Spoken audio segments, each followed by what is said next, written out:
नमस्कार मित्रांनो, आज आम्ही बनवणार आहोत कारल्याची भाजी। त्यासाठी कारली प्रथम धुवून घेतला आणि त्याका बारीक कापून त्याका 5 मिनिटं मीठ लावूसाठी ठेवून दिला।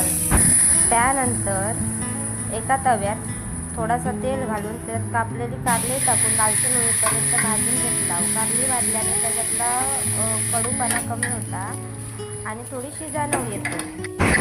कारली लालसर भाजली की त्याका एका ताटात काढून घ्यायचा आणि त्याच तव्यात लसूण, कांदो आणि मिरची टाकून लालसर होईपर्यंत भाजून घ्यायचा।